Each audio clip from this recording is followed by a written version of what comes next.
Of course, we're very proactive on this storm. We declared a state of emergency and mobilized resources before it was even an organized storm. And we just know how these things go.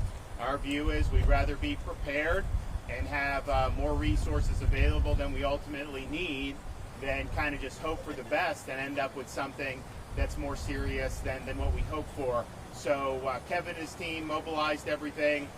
We were ready to go, and if you look at now the power, I think 650,000 have been reconnected to power, and there's about 30,000 that are out of power statewide after getting hit by a hurricane. And here we are just a day and a half later. So that's really good. We were able to do some things to mitigate some of the power outages on our end, which was I think helpful. And some of those other ones are going to be online. The electrical co-ops, they're looking at having 100% of their customers restored by tomorrow night. That would be a record time, particularly for the co-ops. So that's a really good thing. Now, as we were charting this path, we saw the path it was taking, similar to Hurricane Idalia 11 months ago, and it did impact the Big Bend region of Florida, making landfall near Steinhatchee, which was pretty close to where the eye of Idalia went over. But having looked at that, the amount of debris compared to what we saw with Idalia and certainly with Ian, it's not even in the same ballpark. But what we've seen is with the amount of inundation in various parts of the state, that has created serious issues in pockets. So Sarasota and Manatee counties definitely were the first to, I think, really see significant flooding. We do anticipate, we saw some in north central Florida yesterday. We think we may see more as these rivers rise. So Kevin and his team are going to be responsive to that. We were here to be able to talk to some the business owners, some of the local folks, just to get a sense of the issues that they need. Probably going to be a need for some temporary housing, maybe a need, there's probably going to be a need for some business support. We've already unlocked our emergency business zero interest loan program, which is very liberal repayment options. We work with business owners on that because we understand how difficult it is. And so as more things come, we will do. But we definitely have hundreds of people who had really significant flooding in their homes just in this area, and likely hundreds more in other parts of the state. Now, as you start talking about getting in the Big Bend and north central Florida, it's just a lot more rural than places down here on the west coast of Florida from Naples up to Tampa Bay. That's just the reality of it. So but we are monitoring that because we do think you're going to end up seeing probably some more flooding as that water, when southern Georgia gets dumped with water, I mean, it just physics, it's got to come down into Florida. There's not like we can do, like South Florida, we have the water management district. We have things we may be able to do. We can't do it. It's water coming from Georgia. And so some of these rivers are going to rise. So FDOT is monitoring that. There's pumps available to clear the roads. Kevin and his team are there. We got search and rescue. All that stuff is there. But we do anticipate to see more things over the ensuing days. So I want to thank Kevin and his team. I think that they've done a really good job. There is another storm brewing, but I don't think it's going to hit us. It may not even form, and if it does, it's going to probably go to the Yucatan Peninsula. But we are now getting in. As you get into that middle part of August, it's kind of like that mid-August to kind of early October. That is the highest rate of tropical activity every year for hurricanes. And so we're going to continue to be prepared for whatever may come our way in the future. Hopefully, knock on wood, we don't, but we're going to be prepared if it is. Governor, a lot of people, I was in a lot of homes yesterday off of Bay of Vista, areas that don't normally flood. A lot of these folks don't have flood insurance. How are we going to work to help them? These are a lot of working class people that have lost everything. So Kevin and his team, as well as Hope Florida, and we have a variety of resources available. Certainly housing in the meantime is going to be important. Some homes may be able to be rehabbed, some may not. I mean, it's a really sad thing. We're also working with FEMA to unlock additional resources, and so we've assumed, since I've been governor, we've assumed a more proactive role on a housing mission, both providing temporary trailers, which Kevin has available that we purchased for Hurricane Ian, and then we also have programs in the state of Florida to help with home rebuild that had not existed prior to me becoming governor. So we're still surveying the damage, surveying the needs, but I think there's going to be a wide variety of resources. Of course, I can never guarantee, if somebody's in an area has no insurance at all, that we're going to be able to completely substitute for that. But I do think we have a lot of resources that'll really help people get back on their feet. And Governor, those folks that, like Senator Gruder's mentioned, that are east of the interstate, maybe they're not in A, B, C, D flood zones. They are in zones that have never flooded historically. They said the drastic difference that they're seeing specifically in that area is a lot of development. A lot of people want to move to this area. A lot of people want to move to Florida. Is there anything that can be done on a statewide level to maybe investigate how this can be mitigated in the future? Well, so first of all, I started a program called Resilient Florida, which was helping provide matching funds. We've done billions of dollars to local communities to do things like mitigate this type of storm damage. It's just a reality that as the state grows, I get a kick out of there'll be a hurricane, the most expensive hurricane in history. Well, first of all, you have inflation, so what it would have been then there, but then you have way more development. You go back and look at the Labor Day hurricane from almost 100 years ago.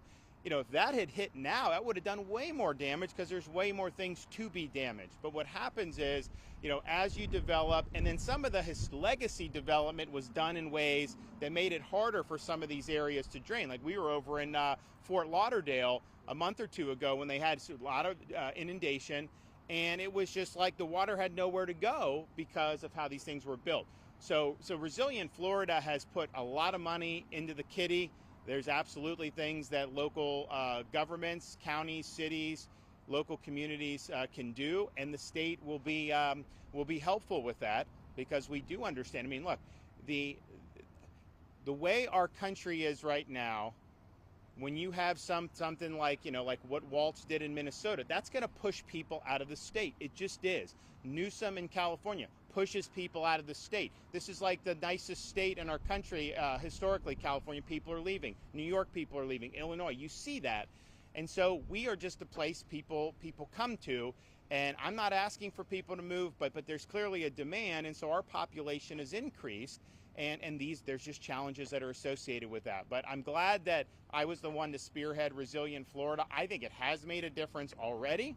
But I think if you're looking at some of these areas where there has been development and that could create some risks, there are things you can do to mitigate it. And we're proud to have had a role in doing that. And in fact, you look at things from Hurricane Ian, areas, and not even apart from Resilient Florida, things that were done to mitigate, they fared so much better. It was really insignificant about what happened. Yes. Governor, you're here talking to business owners and what they're dealing with. And I heard you talking to the lady, very famous business here, Yoder's, and I was trying to listen to that conversation. I heard her say the word heartbreaking. Can you just share some of the stories you just heard and what they're asking and what can be done specifically for business? Well, first of all, you got the businesses, but then you also have people's homes. And on a business perspective, small businesses don't just grow on trees. Most small businesses fail. It's not easy to do. And so these are folks, particularly these family-owned businesses, they've poured their heart and soul into these endeavors. And many of them in this area have been very successful, which is not something that's guaranteed at all. In fact, the odds are usually against you. So, you work hard, you pour so much toil, tears, and sweat into an enterprise, and then to have it taken based on a hurricane is something that really is a gut punch. And I'd say the same thing with people's private homes. Yes, people want the security, you want to know you have a nice home, all that, and that's important. But when people lose mementos, when they lose pictures, when they lose things that you really can't replace, because at the end of the day, you can rebuild a home, you can buy a new sofa, but are you going to be able to replace those photos from 30 years ago, those family photos, other things that are really important? Those things are irreplaceable, and so that creates, I think, some angst and a disappointment that is not just about dollars and cents. And so we've seen that in other storms. We're seeing it here. It's a more concentrated harm that's been done. There were a lot of areas that were fine, but you are seeing that in pockets throughout the state. And so these are trying circumstances. But I think the good thing about here is you have a community that will rally to help folks. You have businesses that will rally, the nonprofits, and then of course, for what we have resources at the state level, whether it's Hope Florida, whether it's DEM, whether it's our other agencies, we want to be helpful and we will be helpful. What's your message to the residents who lost their homes or the business owners who lost their businesses, may not know where to turn right now, or may just be waiting for that help on the way? What's your message to them? So if you go to Florida Disaster website, they will have resources that are available. Now, this is ongoing because we're trying to get approved for more resources from the federal government. I don't know whether we will get it or not. I think we should, of course, and I'm going to ask for whatever help that's available for people to be able to do. We also have a point of distribution in Mayaca. And so that is, it's food, water, but they also has the Hope bus there today, or will it be? It will be coming. Yeah. It's not there today. So we have the Hope Florida bus. We have Citizens Insurance. I'm not sure how much wind damage was done in this storm, but that's there. You have DBPR. You have Children and Families. Publix was there in Taylor County yesterday. Food vendors helping with people to do that. So we do have a footprint in the Sarasota, Bradenton area with this point of distribution. Now, I would also say those points of distribution are really important when there's a long closure of activity. The big box stores are open, Publix open, all that's open. So in terms of that there is going to be all those services available in the normal course of business, but certainly on some of the programs, we have an ability to do that. But the Florida Disaster website really has a lot of things, and we will be adding, hopefully, if we get approval from FEMA. You want to address any of that? So, thank you, Governor. So again, as the governor said, there's a lot of resources, and we're trying to combine all of those things into a couple of locations: FloridaDisaster.org, local relief app, and other sponsoring individuals. Like again, he's talked about the big box stores that continue to shoot people in our direction, if you will. So Home Depot, Lowe's, Walmart, Amazon, they're all helping us out. And again, we're trying to consolidate all of those resources into the FloridaDisaster.org, local relief app, things like that. So we're going to continue to do that and try to make it as easy as possible. When we do get, you're going to see coming to Sarasota Manatee something that we refer to as a multi-agency resource center. That will be coming.